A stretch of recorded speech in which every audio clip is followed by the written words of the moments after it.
এই জন্য আল্লাহর হাবিব বললেন, তোমরা উম্মত তোমরা দুটি জিনিসকে বেশি বেশি স্মরণ করো, কাসরাতু যিকরিল মাউত তিলাওয়াতিল কোরআন। বেশি বেশি তোমরা মৃত্যুর কথা স্মরণ করো, আর বেশি বেশি তোমরা কবরের চিন্তা করো, বেশি বেশি তোমরা কোরআন পড়ো। যেই ব্যক্তি বেশি বেশি মৃত্যুর কথা স্মরণ করবে, যেই ব্যক্তি কোরআন তেলাওয়াত করবে, নিঃসন্দেহ ওই লোকটা ঈমান নিয়ে কবরের মধ্যে যাবে। মৃত্যুর ভয়ই পারে আপনাকে সব কিছু থেকে দূরে সরিয়ে দিতে। আমরা মানুষ দেখি আপোষে রুহটা বের হয়ে চলে যায়।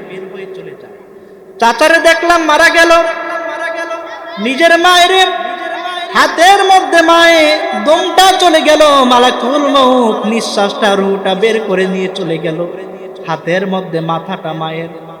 কিন্তু কি অবস্থা কেউ আমরা বলতে পারি না। কেউ বলে যেতে পেরেছে নাকি? কেউ আমরা বলতে পারি না তার কি অবস্থা, কোন মানুষটার কেমন করে মৃত্যু হয়, এটা আমরা কেউ বলতে পারি না। এই জন্য আল্লাহ বললেন, গোলাম তোমরা বেশি বেশি করে মৃত্যুর কথা স্মরণ করো। আমরা এখন মৃত্যুর কথা স্মরণ করি? মৃত্যুর কথা আমরা ভুলেই গিয়েছি। আমরা যে মৃত্যুবরণ করতে হবে এটা আমাদের মাথায় কাজই করে না। এই জন্য ইমাম আল্লামা গাজ্জালি বলেন, মানুষ তোমরা যদি মানুষকে জিজ্ঞেস করা হয়, বলো তো দেখি এই বাড়িটা কার? বলে আমার। এই পুকুরটা কার? বলে আমার। এই বিশাল জমির মালিক কে? বলে আমার। ইমাম গাজ্জালি বলে, ইমাম আল্লামা রুমি বললে, মানুষ তুমি আমার আমার যা কিছু করো এগুলো আসলে আমার নয়, আমার হলো 3.5 হাত কবর। যেই কবরে আমার মা ঘুমায়, যেই কবরে আমার দাদা ঘুমায়, যেই কবরে আমার বন্ধু বান্ধব ঘুমায়, কাজী আমি ওই কবরের মালিক। কবর ছাড়া আমার ভাগ্যে আর কিছু নাই। ইমাম গাজ্জালি বলে, মানুষ তোমরা আয়না দেখো। আপনারা আয়না দেখেন কিনা? Looking glass. মানুষ তোমরা আয়না দেখো, আয়না দেখে দেখেন চুলটা ঠিক আছে কিনা। আয়না ধরে দেখো, আয়নার দেখে শুধু সৌন্দর্যের জন্য তাকিও না, আয়না ধরে দেখো তুমি কি ছিলে, কি হয়ে গেলা। এই যে মানুষকে কবর দেওয়া হয়, এই কবর দেওয়ার পদ্ধতিটা চালু হলো কিভাবে, কেমন করে মানুষকে কবর দেওয়া হলো, আর কে সর্বপ্রথম পৃথিবীর জমিনের মধ্যে কে মৃত্যুবরণ করলো, আজকে আমরা ওখান থেকে কথা শুরু করবো ইনশাআল্লাহ। রব্বুল আলামিন বললেন, কুল্লু নাফসিন যায়িকাতুল মাউত। ও গোলাম, এই পৃথিবীর জমিনের মধ্যে যতগুলো প্রাণ এসেছে, যতগুলো প্রাণী এসেছে, প্রত্যেকটি প্রাণীর মৃত্যুর স্বাদ গ্রহণ করতেই হবে। এই যে মানুষকে কবর দেওয়া হয় গুরুস্থান, গুরুস্থানের মধ্যে মানুষদেরকে কবর দেওয়া হয়। এই কবর অপেক্ষা করছে আমার জন্য, এই কবর অপেক্ষা করছে আপনার জন্য। এই কবর থেকে বাঁচতে কেউ পারবেন কিনা? পারবেন? এই পৃথিবীর সর্বপ্রথম মানুষের নাম কি? এই পৃথিবীর সর্বপ্রথম মানুষের নাম সাইয়েদনা আদম আলাইহিস সালাম। আর এই পৃথিবীর সর্বপ্রথম মৃত্যু মানুষের নাম কি? এই পৃথিবীর সর্বপ্রথম মানুষের নাম আদম আলাইহিস সালাম, কিন্তু এই পৃথিবীর সর্বপ্রথম মৃত্যু মানুষের নাম হলো হাবিল। উনি হচ্ছেন আদম আলাইহিস সালামেরই সন্তান। একটু লক্ষ্য করে দেখেন, রব্বুল আলামিন আসার সময় সিরিয়াল ঠিক রাখলো, কিন্তু যাওয়ার সময় সিরিয়াল ঠিক আছে নাকি? তার মানে রব্বুল আলামিন বুঝিয়ে দিলেন, গোলাম পৃথিবীর মানুষ তোমরা শুনে নাও, তোমরা জানিয়ে রাখো, এই পৃথিবীর জমিনের মধ্যে আসার সিরিয়াল আছে, কিন্তু পৃথিবী থেকে যাওয়ার কোনো সিরিয়াল নাই। আমরা মাঝে মাঝে দেখি দাদা এখনো দুনিয়ার জমিনের মধ্যে বেঁচে আছে, কিন্তু নাতি দুনিয়া থেকে চলে গিয়েছে। বাবা এখনো দুনিয়াতে বেঁচে আছে, কিন্তু সন্তান দুনিয়া থেকে চলে গিয়েছে, এমন নজির সমাজের মধ্যে আছে না নাই? বাবার কত স্বপ্ন ছিল, আমার সন্তানটা হাফেজ কোরআন হবে, আমার সন্তানটা আলেম হবে, আমি মৃত্যুর পরে আমার সন্তান আমার জানাজার নামাজ পড়বে, আমার কবরের উপরে পারিয়ে পারিয়ে মাটি দিয়ে আমার জন্য দুহাত তুলে দোয়া করবে। কিন্তু ওই বাবাই সন্তানকে নিজের হাতে কবর দিয়েছে, এমন বাবাও এখানে আছে না নাই? তার মানে রব্বুল আলামিন বুঝিয়ে দিলেন, গোলাম দুনিয়াতে আসার সিরিয়াল আছে, কিন্তু এই দুনিয়ার জমিন থেকে বিদায় নেওয়ার কোনো সিরিয়াল নাই। আমার যেই সকল যুবক ভাইয়েরা ভাবছে হুজুর আমি তো এখন ইয়াং আছি, নামাজ পড়বো আর বহু পড়ো, সময় আছে, দাড়িটা রাখবো, বহু পরে সময় আছে, আমি আমার ওই যুবক ভাইদেরকে বলছি, ভাই আপনি পৃথিবীর শুরু লগ্নের ঘটনা দেখেন। রব্বুল আলামিন পৃথিবীর শুরুতেই সিরিয়াল ব্রেক করে বুঝিয়ে দিয়েছে, গোলাম এই পৃথিবীতে আসার একটা সিরিয়াল আছে, কিন্তু পৃথিবী থেকে যাওয়ার কোনো সিরিয়াল নাই।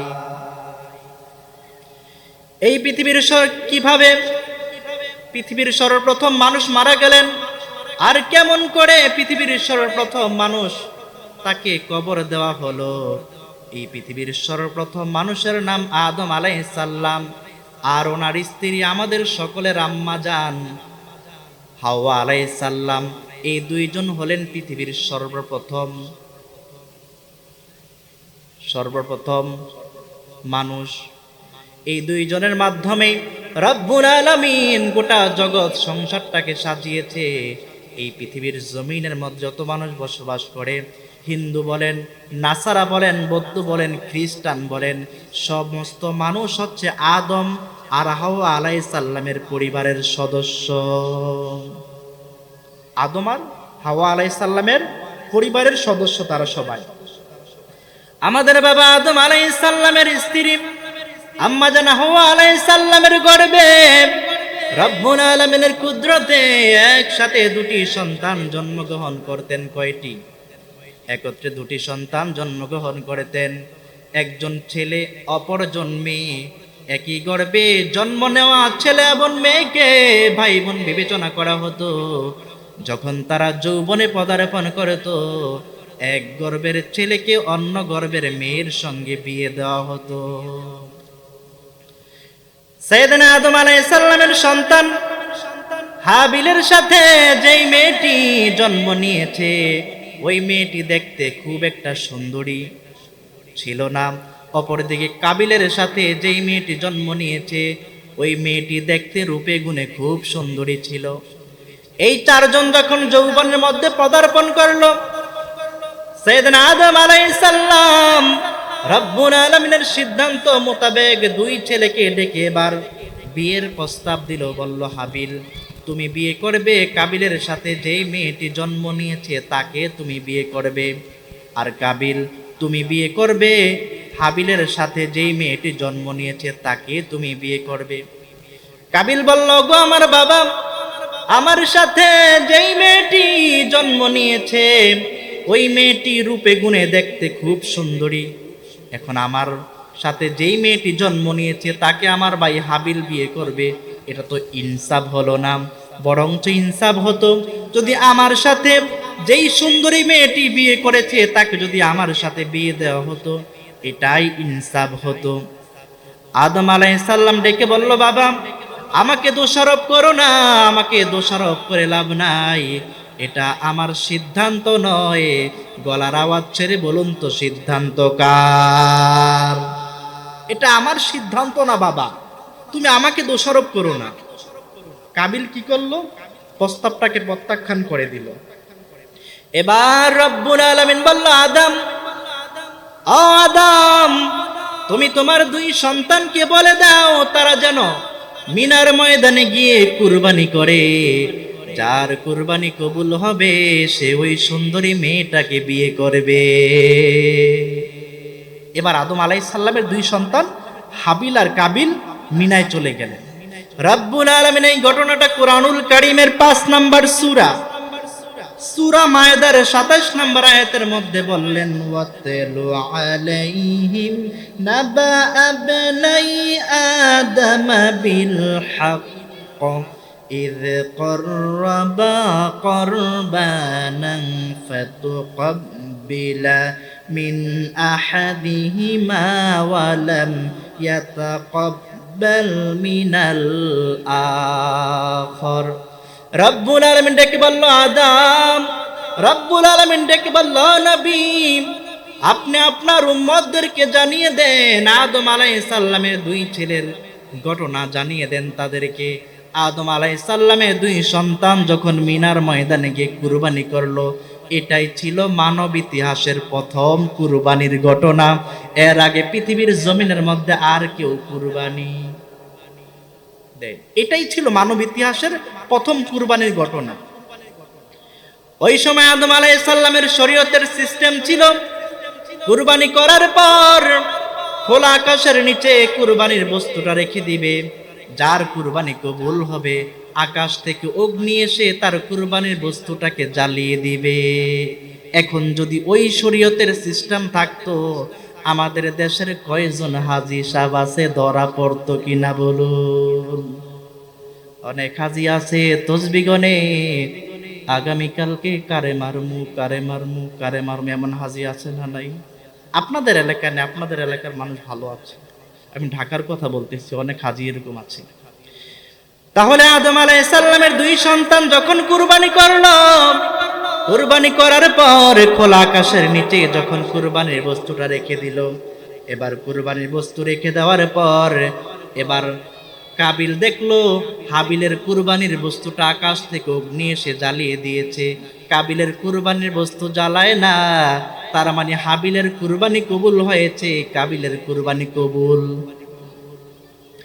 এবার কাবিল বুঝতে পারলো আমার কুরবানি কবুল হয় না, তার মানে আমি ওই সুন্দরীকে মেয়েকে বিয়ে করা আর সম্ভব হবে না। এবার কাবিল রাগান্বিত হয়ে তার ভাইকে বলল, আমার ভাই শুনে রাখো, আমি যেহেতু ওই সুন্দরী মেয়েকে বিয়ে করতে পারবো না, তাহলে তুমি শুনে রাখো أقتلنك قال إنما يتقبل الله من المتقين। আমার ভাই হাবিল শুনে রাখো, আমি যেহেতু ওই সুন্দরী মেয়েকে বিয়ে করতে পারবো না, অতএব আমি তোমাকে হত্যা করব, আমি তোমাকে মেরে ফেলবো। এখনো নারীর জন্য নারী ছেলেকে মারে এমন আছে না নাই সমাজে? যত সংসারের মধ্যে গ্যাঞ্জাম একমাত্র নারীর কারণে, ভাই ভাই থেকে পৃথক হয়ে যায় একমাত্র নারীর কারণে। এবার কাবিল বলল, আমার ভাই হাবিল শুনে রাখো, আমি যেহেতু ওই সুন্দরী মেয়েকে বিয়ে করতে পারবো না, তাহলে তোমাকে আর আমি বাঁচিয়ে রাখবো না, আমি তোমাকে মেরে ফেলবো। এবার হাবিল বলল, জবাবে বলেছিল, আমার ভাই কাবিল শুনে রাখো, শুধু কুরবানি করলেই হয় না, কুরবানির পিছনে তাকওয়া থাকতে হয় নিশ্চয়ই। রব্বুল আলামিন মুত্তাকিদের কুরবানি কবুল করে নেয়। এখন আমার কুরবানি কবুল হয়েছে বলে, আমার ভাই কাবিল, তুমি যদি আমাকে মেরে ফেলতে চাও, আমাকে হত্যা করতে চাও, তাহলে তুমি শুনে রাখো। এবার হাবিল বলল, লা ইমবাসাত্তা ইলাইয়া ইয়াদিকা লিতাকতুলানি মা আনা বিবাসিতি ইয়াদিকা ইলাইকা লিআকতুলাকা ইন্নী আখাফুল্লাহ রাব্বাল আলামিন। আমার ভাই কাবিল শুনে রাখো, তুমি যদি আমাকে মারার জন্য তোমার হাত বাড়িয়ে দাও, আমি তোমাকে মারার জন্য আমার হাত বাড়াবো না, কারণ আমি একজনরে ভয় করি। গলার আওয়াজ ছেড়ে বলুন তো তিনি কে? তুমি যদি আমাকে মারার জন্য তোমার হাত বাড়িয়ে দাও, কিন্তু আমি তোমাকে মারার জন্য আমার হাত বাড়াবো না, কারণ আমি আমার রবরে অনেক ভয় করি। এবার কাবিল কি করলো? রাগান্বিত হয়ে তার আপন ভাইকে সে মেরে ফেলল। মেরে ফেলার পর তার ভাইয়ের লাশটা জমিনে পড়ে আছে। কি করা দরকার কিছুই বুঝতে পারে না, কারণ এর আগে তো আর পৃথিবীর জমিনের মধ্যে কোনো মানুষ ইন্তেকাল করে না। এটাই ছিল মানব ইতিহাসের প্রথম মৃত্যুর ঘটনা। এবার কাবিল হাবিলের লাশটা জমিনের মধ্যে পড়ে আছে। কাবিল কিছু বুঝতে পারে না তার ভাইয়ের লাশটাকে কি করবে। অবশেষে রব্বুল আলামিন একটা সিস্টেম দেখিয়ে দিলেন কেমন করে তার ভাইয়ের লাশটাকে দাফন করতে হয়। রব্বুল আলামিন বললেন, فبعث الله غرابا يبحث في الأرض ليريكم كيف يواري سوءة أخيه। রব্বুল আলামিন আকাশ থেকে দুটি কাক জমিনের মধ্যে পাঠিয়ে দিয়েছেন। আপনারা কি বলেন, কাক না কাউয়া? দুটোটাই বলেন। দেখেন আল্লাহ তাআলা কোনো পানি কি অযথা সৃষ্টি করেন না। কাক পৃথিবীতে পাঠিয়েছে, এর মধ্যে একটা রহস্য। আচ্ছা, এবার রব্বুল আলামিন আকাশ থেকে দুটি কাক জমিনে পাঠিয়ে দিলেন। একটি কাক আরেকটি কাককে মেরে ফেললো। মেরে ফেলার পর জীবিত কাকটা তার ঠোঁট দিয়ে মাটি খোঁড়া আরম্ভ করে শুরু করলো। মাটি খনন করে তার ভাই মাটি খনন করে মৃত কাকটাকে কবরের মধ্যে ঢুকিয়ে দিল। এবার এই দৃশ্য যখন কাবিল দেখলো, কাবিল এই দৃশ্য দেখার পরে তো বলতে লাগলো, হায় রে, আমার চাইতে একটা কাক অনেক ভালো। একটা কাক জানে আরেকটা কাককে মেরে ফেলার পর কি করতে হয়, কিন্তু আমি মানুষ হওয়ার পরেও আমার ভাইকে আমি মেরে ফেললাম। আমার ভাইয়ের লাশটাকে কি করতে হয় সেটা আমার জানা নাই। কাবিল তখন সেও মাটি খনন করলো, গর্ত খনন করে তার ভাই হাবিলকে কবরের মধ্যে ঢুকিয়ে দিল। এটাই ছিল মানব ইতিহাসের প্রথম কবরের ঘটনা। সেই যে কবর দেওয়ার পদ্ধতি চালু হয়েছে আজও পর্যন্ত সেই পদ্ধতি আছে কিনা বলুন? কিয়ামত পর্যন্ত এই পদ্ধতিতে মানুষ কবর দিবে। এই কবর হলো আমার ঠিকানা, এই কবর হলো আপনার ঠিকানা। এই কবর থেকে বাঁচার কোনো রাস্তা আছে নাকি? এই কবর থেকে বাঁচার কোনো রাস্তা নাই। এখন আমরা বললাম রব্বুল আলামিন, এই কবরে যাওয়ার পরে আমরা কতদিন থাকবো? আল্লাহ বলল, গোলাম, এই কবরে যাওয়ার পরে কিয়ামত হবে না যতদিন, এই কবরের মধ্যে থাকতে হবে তোমার ততদিন। রব্বুল আলামিন সূরা আবাসার, কুরআনুল কারীমের ৮০ নম্বর সূরা, সূরা আবাসার ১৭ নম্বর আয়াতের মধ্যে আল্লাহ বললেন, কুতিলাল ইনসানু মা আকফারা মিন আইয়ি শাইইন খালাকা মিন আইয়ি শাইইন খালাকা মিন নুতফাতিন খালাকাহু ফাকাদ্দারা সুম্মা সাবিলা ইয়াসসারা সুম্মা আমাতাহু ফাআকবারা সুম্মা ইযা শাআ আনশারা। রব্বুল আলামিন বললেন, মানুষের জন্য কতই না ধ্বংস, সে একটু চিন্তা করে না, একটু চিন্তা করে দেখে না আমি রব তাকে কোথা থেকে সৃষ্টি করেছি। রব্বুল আলামিন বলল, গোলাম, তুমি একটু চিন্তা করে দেখো, আমি রব তোমাকে এক ফোঁটা নাপাক পানি থেকে সৃষ্টি করেছি। কি থেকে? আমি রব্বুল আলামিন তোমাকে এক ফোঁটা নাপাক পানি থেকে সৃষ্টি করেছি। আমি বানানো আরম্ভ করলাম, আজকে তুমি দুনিয়ার জমিনের মধ্যে এসে টাকার অহংকার দেখাও, ক্ষমতার অহংকার দেখাও। কিসের এত অহংকার, কিসের এত গর্ব? আমি আপনি তো মানুষ, আমার আপনার জন্ম হয়েছে এক ফোঁটা নাপাক পানি থেকে। যেই নাপাক পানির ফোঁটাটা বের হয়ে গেলে মানুষের উপরে গোসল ফরজ হয়ে যায়। আমি আপনি তো এক ফোঁটা নাপাক পানি থেকে সৃষ্টি। রব্বুল আলামিন বলল, গোলাম, তুমি কিসের এত অহংকার করো, কিসের এত গর্ব করো? তোমাকে তো আমি এক ফোঁটা নাপাক পানি থেকে বানানো আরম্ভ করে তোমার মায়ের পেটের ভিতরে ঢুকিয়ে স্টেপ বাই স্টেপ আমি তোমাকে বানালাম। রব্বুল আলামিন কুরআনুল কারীমের অন্যত্র আয়াতে আরো সুন্দর করে বললেন, ওয়ালাকাদ খালাকনাল ইনসানা মিন সুলালাতি মিন তিন। অবশ্যই আমি রব্বুল আলামিন মানুষদেরকে মাটির নির্যাস থেকে বানিয়েছি। মানুষ কিস থেকে বানিয়েছে? মাটির নির্যাস থেকে বানিয়েছেন। সুম্মা খলাকনান নুতফাতা আলাকাতান ফাখলাকনাল আলাকাতা মুদগা ফাখলাকনাল মুদগাতা ইযামা ফাকাসাউনাল ইযামা লাহমা। রব্বুল আলামিন বললেন, গোলাম, অবশ্যই মানুষদেরকে পুরুষের এক ফোঁটা স্পাম আর মহিলাদের ওভাম, এই দুটোকে একত্রিত করে আমি মানুষ সৃষ্টি করেছি।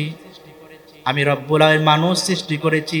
মানুষের নামে রব্বুল আলামিন কোরআনুল কারীমের মধ্যে একটা সূরা দিয়েছে। আওয়াজ করে বলুন তো এই সূরার নাম কি?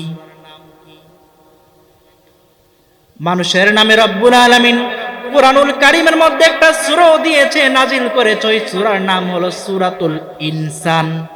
আওয়াজ করে বলুন কি? সূরা ইনসান। সেই সূরার মধ্যে রব্বুল আলামিন বললেন, ইন্না খলাকনাল ইনসানা মিন নুতফাতিন আমশাজ। আমি রব্বুল আলামিন তোমাদেরকে স্পাম আর ওভাম এ দুটোর মিলনে আমি তোমাদেরকে বানিয়েছি মানুষ। রব্বুল আলামিন সূরা মুমিনুনের মধ্যে বললেন, ফি করারিম মাকিন। আমি রব্বুল আলামিন ওই নাপাক পানির ফোঁটাটাকে তোমার মায়ের জরায়ুর ভিতরে আমি সুরক্ষিত একটা জায়গার মধ্যে রেখে দিলাম। তারপরে আমি গোলাম কি করেছি শোনো তোমাকে। ওই নাপাক পানির ফোঁটাটাকে আমি রব্বুল আলামিন একটা জমাট বাঁধা রক্তে পরিণত করলাম। তারপরে আমি রব তোমাকে কি করেছি শোনো। ওই জমাট বাঁধা রক্তটাকে আমি রব্বুল আলামিন একটা গোস্তের টুকরা বানালাম। কি বানালো? একটা গোস্তের টুকরা বানালাম। তারপরে আমি রব তোমারে কি করেছি গোলাম শোনো। ওই গোস্তের টুকরাটাকে আমি রব্বুল আলামিন বড় একটা হাড্ডিতে রূপান্তরিত করলাম। তারপরে আমি তোমার ওই হাড্ডির উপরে আমি গোস্তের পোশাক পরিয়ে দিয়ে তোমার সুন্দর একটা স্ট্রাকচার বডি বানালাম। আমি রব্বুল আলামিন তোমার চক্ষু দিলাম, তোমার হাত দিলাম, তোমার পা দিলাম। সব কিছু দেওয়ার পরে আমি রব্বুল আলামিন তোমাকে কি করেছি শোনো। রব্বুল আলামিন সূরা হজের 5 নম্বর আয়াতের মাঝের অংশে বললেন, অনুকিরু ফিল আরহামি মা নাশা ইলা আজালিম মুসাম্মা। এরপরে আমি রব্বুল আলামিন তোমার মায়ের পেটের ভিতরে নির্ধারিত একটা সময়ে 10 মাস 10 দিন তোমাকে রেখে দিলাম মায়ের গর্ভে। তারপরে আমি গোলাম তোমাকে কি করেছি শোনো। সুম্মা নুখরিজুকুম তিফলা। তারপরে আমি রব তোমারে ছোট্ট একটা বাচ্চার আকারে তোমার মায়ের গর্ভে থেকে আমি দুনিয়ার মধ্যে পাঠালাম। আজকে তুমি দুনিয়ার মধ্যে এসে আমি রবরে ভুলে গিয়েছ, আমি রবের নাফরমানি করো। দুনিয়াতে এসে তুমি জুলুম করো, অন্যায় করো, অপরাধ করো। তোমার মৃত্যুর ভয় কি তোমার নাই? গোলাম তুমি দুনিয়াকে বড় মনে করেছ। এই দুনিয়ার জমিনে তুমি চিরকাল থাকতে পারবে না। দুনিয়া থেকে তোমার বিদায় নিতে হবে কিনা বলুন। আল্লাহ রাব্বুল আলামিন বললেন, সুম্মা ইন্নাকুম বা'দা যালিকা মাইতুন। গোলাম তুমি এই দুনিয়ার জমিন থেকে একদিন আবার তুমি চলে যাবে, থাকতে পারবেন? আবার রব্বুল আলামিন সূরা আবাসার মধ্যে বললেন, সুম্মা আমাতাহু ফাআকবারা। তোমরা মরে যাবে, তারপরে তোমরা আবার কবরের মধ্যে চলে যাবে। রব্বুল আলামিন সেই কথাটাই বললেন, কুল্লু নাফসিন যায়িকাতুল মাউত। গোলাম তুমি এই দুনিয়ার জীবনে চিরকাল থাকতে পারবে না, দুনিয়া থেকে তুমি বিদায় নিতে হবে। মালাকুল মউতকে দেখবে, খারাপ হলেও ভালো মালাকুল মউতকে দেখবে। মালাকুল মউতকে সবাই নিজ চোখে দেখতে পাবে, কিন্তু কোথায় মরবেন, কিভাবে মরবেন, এখানে যারা উপস্থিত আছেন কার মরণটা জানি। বাস অ্যাক্সিডেন্টের মধ্যে হয় জানেন, বলতে পারবেন? কার মরণটা জানি আগুনের মধ্যে জ্বলে হয়, আবার কার মরণটা জানি পানির মধ্যে ডুবে হয়। এই মৃত্যুর খবর আমরা কেউ জানি না। রব্বুল আলামিন বললেন, ওয়া মা তাদরি নাফসুম বিআইয়ি আরদিন তামুত। ও গোলাম, তুমি পৃথিবীর কোথায় মরবে, কিভাবে মরবে, এটা কেউ জানে না, এটা জানি আমি রব আল্লাহ। কে বলতে পারবেন কোথায় মরবেন, কিভাবে মরবেন? কারো জানা আছে? এই মৃত্যুর খবর একমাত্র আল্লাহ পাকই জানে। এই জন্য মৃত্যুর চিন্তা বেশি বেশি করতে হবে কিনা বলুন? মৃত্যুর চিন্তা আমাদের বেশি বেশি করতেই হবে। একবার সাইয়েদেনা দাউদ আলাইহিস সালাম মজলিসের মধ্যে বসা আছে, তো উনি জিজ্ঞেস করলো যে তোমরা পৃথিবীর সবচেয়ে দূরে কাকে মনে করো? কেউ বলল এটা, কেউ বলে ওটা, বুঝে আসে না। দাউদ আলাইহিস সালাম বলল, বাবা সুলাইমান, তুমি বলো তো দেখি পৃথিবীর সবচেয়ে দূরে কোন মানুষ, কোন বস্তু পৃথিবীর সবচেয়ে দূরে? সুলাইমান নবী এবার গড়াগড়ি করে কান্না শুরু করে দিয়েছে।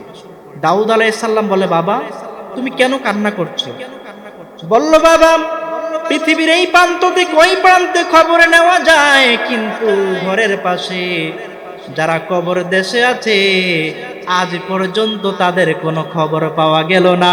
তাদেরকে আমি যত দূরে মনে করি, এর চাইতে দূরে আমি আর পৃথিবীর কাউরে মনে করি না। এবার দাউদ আলাইহিস সালাম বলল, বলো তো দেখি তোমরা পৃথিবীর কোন জিনিস মানুষের সবচাইতে নিকটে, একেবারে কাছে? কেউ বলে ওটা, কেউ বলে ওটা, বুঝে আসে না। দাউদ নবী বলে, সুলাইমান বলো তো দেখি তুমি কোন জিনিস মানুষের সবচেয়ে কাছে? সুলাইমান নবী আরো বেশি চিৎকার করে কান্না শুরু করে দিয়েছে। সুলাইমান নবী বলল, বাবা মানুষের মৃত্যুটা যত কাছে আমি মনে করি, তার চাইতে নিকটে আর কাউরে আমি মনে করি না। বসলে দাঁড়াইবার ক্ষমতা নাই, দাঁড়াইলে বসার ক্ষমতা নাই। এখানে মাহফিলে এসেছেন, বাড়িতে ফিরে যেতে পারবেন কোনো ভরসা আছে নাকি? তার মানে মৃত্যুর কোনো গ্যারান্টি নাই। এই জন্য আল্লাহর হাবিব বললেন, তোমরা উম্মত তোমরা দুটি জিনিসকে বেশি বেশি স্মরণ করো, কাসরাতু যিকরিল মাউত তিলাওয়াতিল কুরআন। বেশি বেশি তোমরা মৃত্যুর কথা স্মরণ করো, আর বেশি বেশি তোমরা কবরের চিন্তা করো, বেশি বেশি তোমরা কোরআন পড়ো। যেই ব্যক্তি বেশি বেশি মৃত্যুর কথা স্মরণ করবে, যেই ব্যক্তি কোরআন তেলাওয়াত করবে, নিঃসন্দেহ ওই লোকটা ঈমান নিয়ে কবরের মধ্যে যাবে। মৃত্যুর ভয়ই পারে আপনাকে সব কিছু থেকে দূরে সরিয়ে দিতে। আমরা মানুষ দেখি আপোষে রুহটা বের হয়ে চলে যায়। চাচারে দেখলাম মারা গেল, নিজের মায়ের হাতের মধ্যে মায়ে দমটা চলে গেল, মালাকুল মউত নিঃশ্বাসটা রুহটা বের করে নিয়ে চলে গেল, হাতের মধ্যে মাথাটা মায়ের। কিন্তু কি অবস্থা কেউ আমরা বলতে পারি না। কেউ বলে যেতে পেরেছে নাকি?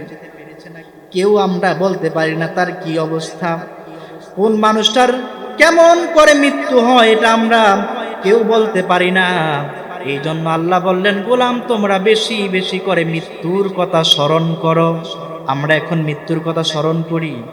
মৃত্যুর কথা আমরা ভুলেই গিয়েছি। আমরা যে মৃত্যুবরণ করতে হবে এটা আমাদের মাথায় কাজই করে না।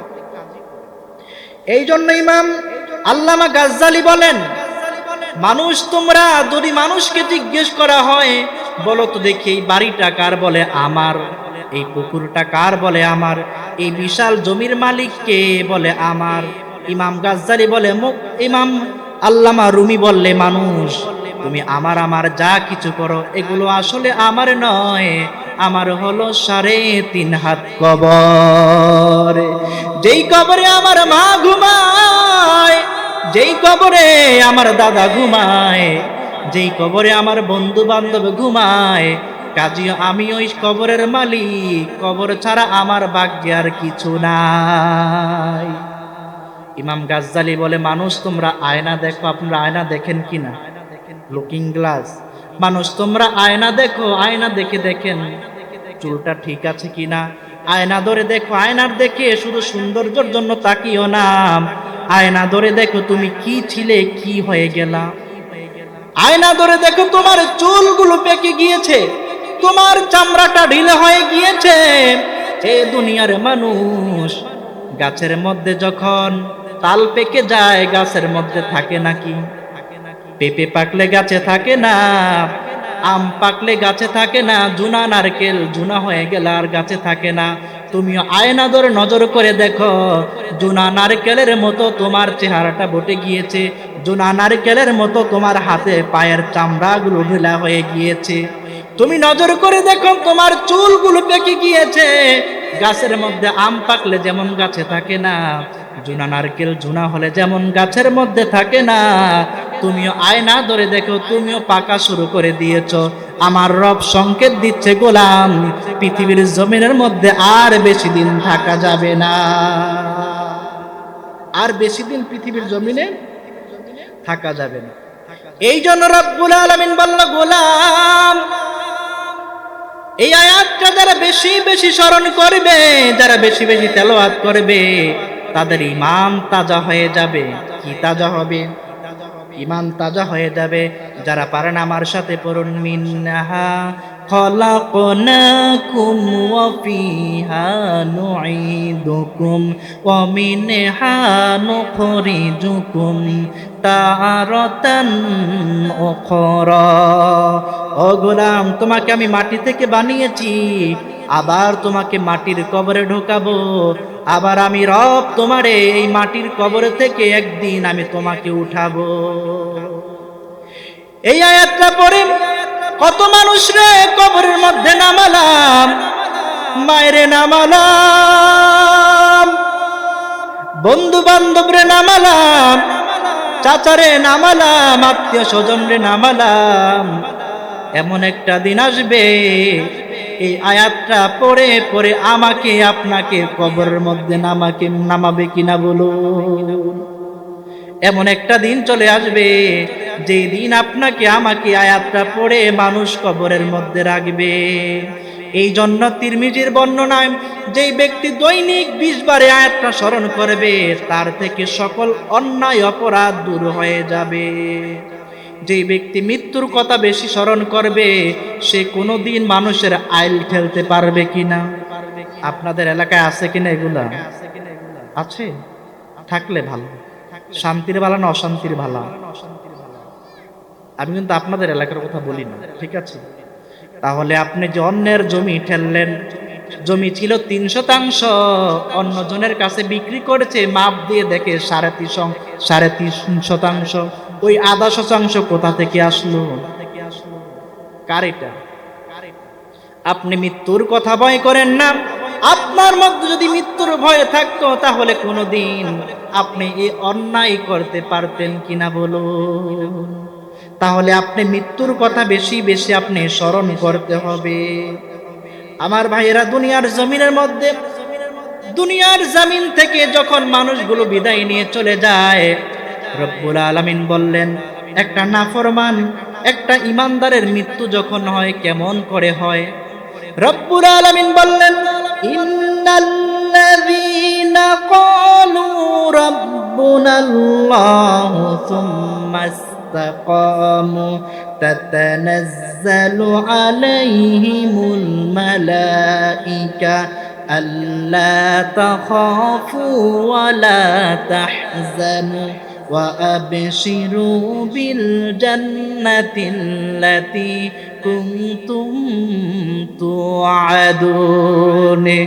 যেই ব্যক্তি মৃত্যু পর্যন্ত এই কথার উপরে স্বীকৃতি দিল, আমাদের রব হলো আল্লাহ, আমাদের রব কি, এই কথার উপরে মৃত্যু পর্যন্ত ইস্তেকামত থাকলো, রব্বুল আলামিন বললেন, মৃত্যুর আগে পূর্বে দিয়ে আকাশ থেকে রব্বুল আলামিন জমিনের মধ্যে একদল রহমতের ফেরেশতা পাঠিয়ে দেয়। তাতানাজ্জালু আলাইহিমুল মালাইকা, ওই ফেরেশতারা এসে ইমানদারের চতুর্দিক দিয়ে দাঁড়িয়ে যায়। ওই ইমানদার তখন মায়েরে চিনে না, বাবারে চিনে না, কলিজার টুকরা সন্তানরে চিনে না। তার মনে ভয় জাগে, কেমন করে আমি অন্ধকার কবরে থাকবো, যেখানে মা নাই, বাবা নাই, বন্ধু নাই, বান্ধব নাই, আত্মীয় স্বজন কেউ নাই। ওই কবরে আমি কেমন করে থাকবো? ইমানদারের কবরে মনে এই ভয়ে জাগে। তখন আল্লাহর রহমতের ফেরেশতারা বলে, আল্লা তাখাফু ওয়া লা তাহজানু ওয়া আবশিরু বিল জান্নাতিল্লাতী কুনতুম তুআদুন। ইমানদারের চোখের সামনে জান্নাতটা তুলে ধরে আর বলে, আল্লাহর বান্দা, আল্লাহ তাখাফু, তোমার কোনো ভয় নাই, ওয়ালা তাহজানু, তোমার কোনো চিন্তা নাই। কবরে, হাসরে, মিজানে, ফুলসিরাত পর্যন্ত আমরা তোমার সঙ্গী হয়ে গেলাম। আর তুমি জান্নাতের খোঁজ খবর নাও, যে জান্নাতের ওয়াদা আমার আল্লাহ রব্বুল আলামিন নিজেই দিয়েছে। তোমার কোনো ভয় নাই। আর যখন একটা নাফরমান বেঈমান ওই যে 3% জমিন 3.5% বানাইছে, নাফরমান মনের উপরে জুলুম করেছে, বিবাহ করেছে, 50 বছর হয়েছে, হাজী সাহেব 5 বার হজ করেছে, কিন্তু বউয়ের মহরানাটা দেয় না, এমন হাজী এলাকায় আছে না নাই? চৈত্র মাসের রোজাও ছাড়ে না, তাহাজ্জুদ নামাজও পড়ে, সপ্তাহে 2 দিন রোজাও রাখে, 5 ওয়াক্ত নামাজ পড়ে, কিন্তু বাবা মরে গিয়েছে, 20 বছর হয়েছে, বোনের সম্পদটা এখনো বোনকে দেয় না, এমনও মানুষ আছে না নাই? হ্যাঁ, বাবা মরে যে 20 বছর হয়েছে, কিন্তু বোনের সম্পদটা এখনো দেয় না। কিয়ামতের মাঠে আপনাকে আল্লাহর কাছে জবাব দিতে হবে। যতই নামাজ পড়েন, হজ করেন, কাজে আসবে। এই জন্য রব্বুল আলামিন বলল, গোলাম, যারা নাফরমান হয়ে যাবে, যারা বোর মহরানাটাও দেয় না, বোনের সম্পদটা বুঝিয়ে দেয় না, অন্যের জমি চলছে, বেনামাজি ছিল, নাফরমান ছিল, তাদের মৃত্যুটা কেমন করে হবে? রব্বুল আলামিন বললেন, আল্লাযীনা কাযযাবু বিআয়াতিনা ওয়াস্তাকবারু আনহা লা তুফাত্তাহু লাহুম আবওয়াবুস সামাই ওয়া লা ইয়াদখুলুনাল জান্নাতা হাত্তা ইয়ালিজাল জামালু ফি সাম্মিল খিয়াদ। রব্বুল আলামিন বললেন, যারা মিথ্যাবাদী আমাদের সমাজে আছে না নাই? আল্লাহর কসম করে বলতাছি, আরে না, এটাই কাজটা করে না, আসলেই করছে। আল্লাহ বললেন, আল্লাযীনা কাযযাবু বিআয়াতিনা, যারা মিথ্যাবাদী, ওয়াস্তাকবারু, আর যারা দুনিয়াতে অহংকার করে। অহংকার আপনাদের সমাজে আছে না নাই? আছে। রব্বুল আলামিন বলল, গোলাম, তুমি কেন অহংকার করো? অহংকার তো তোমাকে মানায় না, তোমার জন্য শোভা পায় না। অহংকার হচ্ছে আমি রবের চাদর, তুমি কেন এটা টানাটানি করো? অহংকার তোমার জন্য মানায় না, অহংকার মানায় একজনের জন্য। বলুন তো তিনি কে? অহংকার মানুষের জন্য মানায় না। রব্বুল আলামিন বলল, গোলাম, এই দুনিয়ার জমিনের মধ্যে যারা অহংকার করবে, যারা মিথ্যাবাদী, যারা মানুষকে ধোঁকা দেয়, তাদের মৃত্যুটা কেমন হবে? রব্বুল আলামিন বললেন, তাদের মৃত্যুর সময়ে রব্বুল আলামিন জাহান্নাম থেকে একদল ফেরেশতা জমিনের মধ্যে পাঠিয়ে দিবে। জাহান্নামটা তার চোখের সামনে তুলে ধরবে। জাহান্নামটা দেখে ওই নাফরমান তৃষ্ণায় হয়ে যাবে, তৃষ্ণার্ত হয়ে যাবে। বিশ্বনবী বললেন, পুরো পৃথিবীর সমস্ত সাগরের পানিগুলো যদি তাকে এনে দেওয়া হয়, তারপরও তার তৃষ্ণা মিটবে না। জাহান্নামটা দেখার পরে তার চোখগুলো বড় বড় হয়ে যাবে। এটা আমার কথা না, কোরআনের কথা। যারা গোসল করে তারা ভালো বলতে পারবে। জাহান্নামটা দেখার পরে তাদের চোখগুলো বড় বড় হয়ে যাবে, ঠোঁটগুলো কালো হয়ে যাবে, ঠোঁটগুলো কালো হয়ে যাবে। বড় ভয়ঙ্কর অবস্থায় দিয়ে তাদের রূহটাকে বের করা হবে। আল্লাহর রাসূল বললেন, একটা জীবন্ত ছাগল থেকে টেনে টেনে চামড়াটা খুললে যেমন কষ্ট হয়, তার চাইতে বেশি কষ্ট দিয়ে বেঈমান, নাফরমান, অহংকারীদের রূহটা কবজ করে আনবে।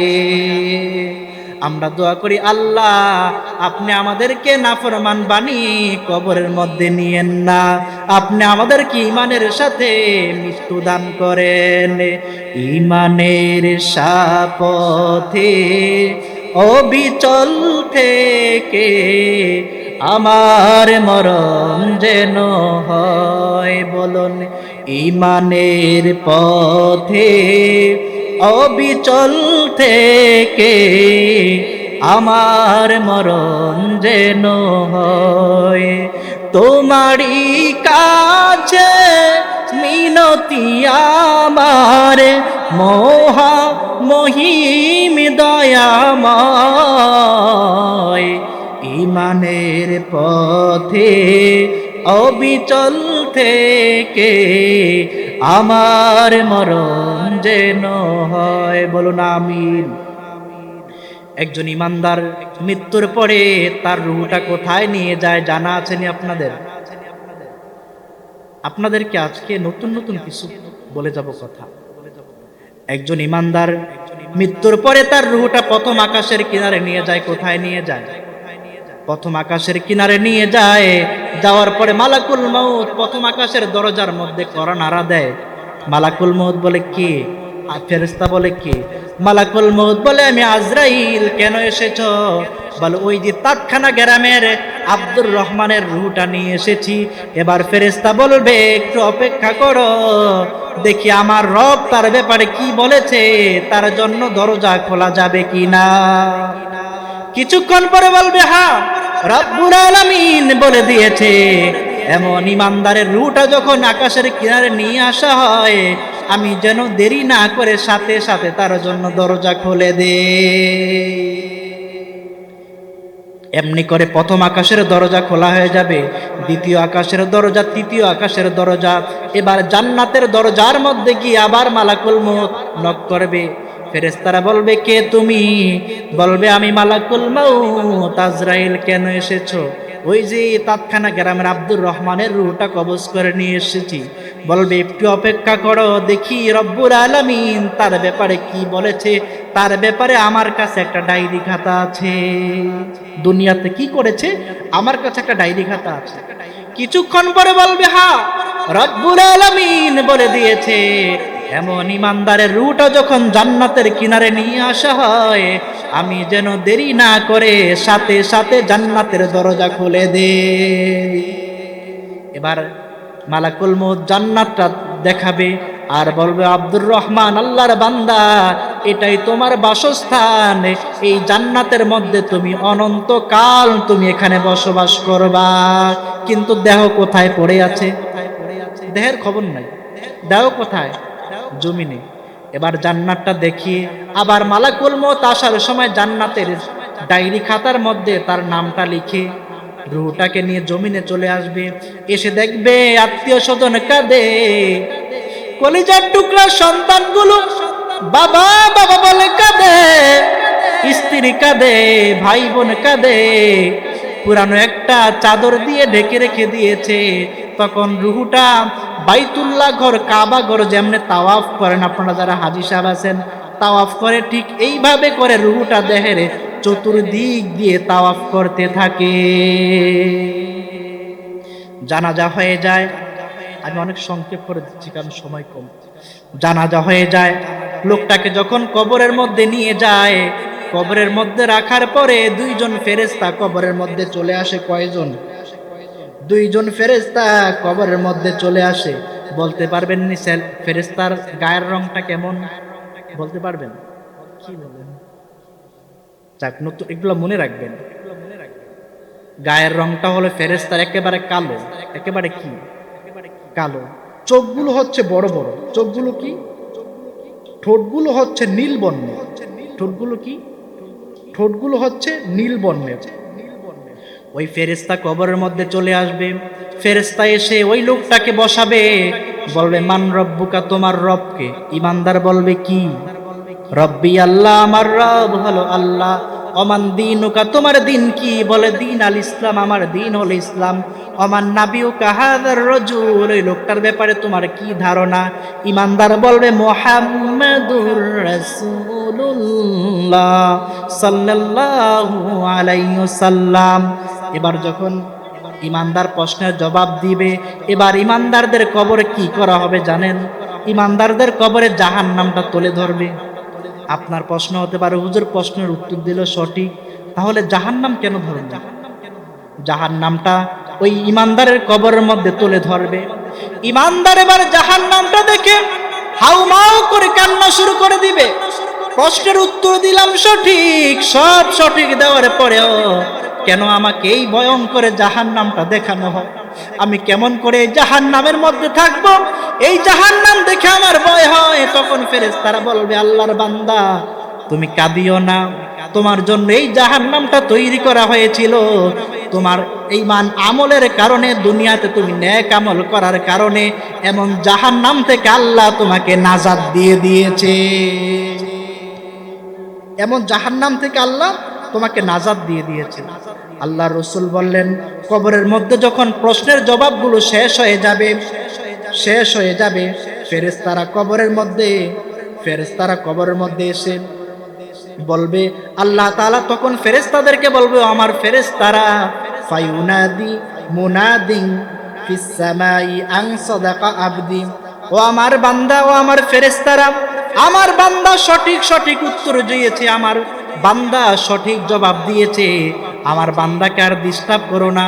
এবার আল্লাহ রাব্বুল আলামিন বলল, আমার যেই গোলাম এক জগৎ ছেড়ে অন্য জগতের মধ্যে এসেছে, আমার এত দামি বান্দা কবরের মাটির মধ্যে শুয়ে থাকবো, এটা আমি রব সহ্য করতে পারি না।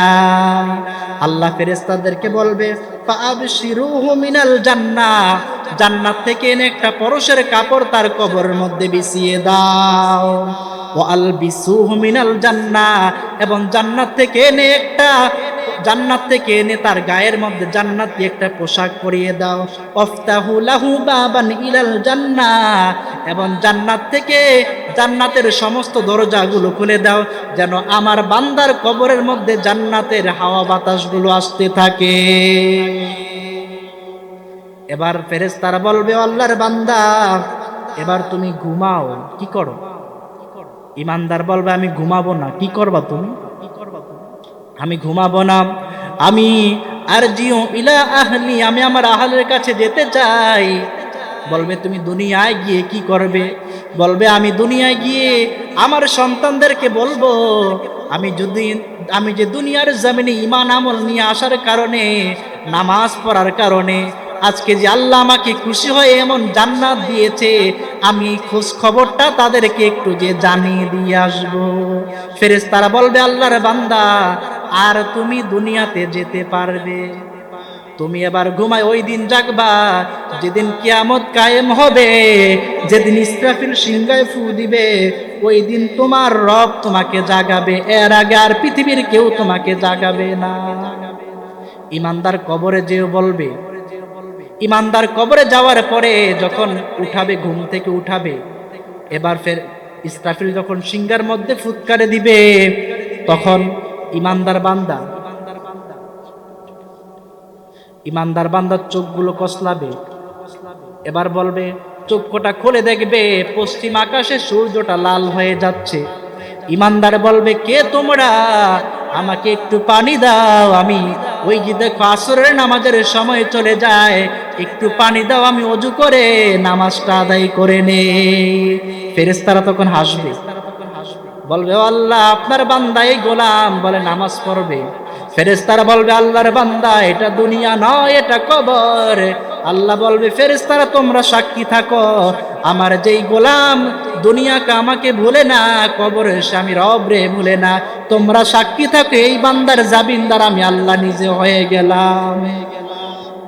আর যখন একটা বেঈমান, নাফরমান, সুদখোর, ঘুষখোর মৃত্যুবরণ করবে, তার অবস্থাটা কেমন হবে? ফেরেশতারা তার রূহটাকে নিয়ে প্রথম আকাশে চলে যাবে।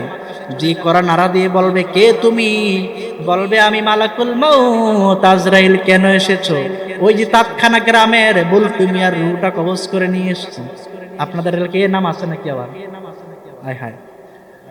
অমুক লোকের রুহটা আমি কবজ করে নিয়েছি। এবার ফেরেশতা বলবে একটু অপেক্ষা করো, দেখি রব্বুল আলামিন তার ব্যাপারে কি বলেছে। কিছুক্ষণ পরে বলবে, ফেরেশতা বলবে, ও মালাকুল মাউত আজরাইল, রব্বুল আলামিন নিষেধ করে দিয়েছে এমন নাফরমানের রূহ যখন আকাশের কিনারে নিয়ে আসা হয়, আল্লাহ নিষেধ করে দিয়ে তার জন্য দরজা খোলা যাবে না। এবার মালাকুল মউত রূহটাকে নিয়ে জমিনে চলে আসবে। জাহান্নাম কোথায়? নিচে, মাটির নিচে হলো জাহান্নাম, সিজ্জিন। জাহান্নামের মধ্যে এবার জাহান্নামের দরজাটা খুলে যাবে। জাহান্নামের মধ্যে তার ঠিকানাটা দেখিয়ে, জাহান্নামের খাতার মধ্যে তার নামটা উঠিয়ে এবার মালাকুল মউত এবার তাকে নিয়ে চলে আসবে। এসে দেখবে আত্মীয় স্বজনগুলো কাঁদে, বন্ধু বান্ধব কাঁদে। তখন ওই রূহটা দেহের উপর অভিশাপ দেওয়ার বলে, এরে দেহ, তুমি যে কত খারাপ মানুষ ছিলে, দুনিয়ার মানুষ যদি জানতো তোমার জন্য কেউ কান্নাকাটি করত। তুমি যে কত খারাপ মানুষ ছিলে, যদি দুনিয়ার মানুষ জানতো কেউ তোমার জন্য কান্নাকাটি করতো না। এমন করে দেহটার উপরে রূহটা এমনি অভিশাপ দিতে থাকে।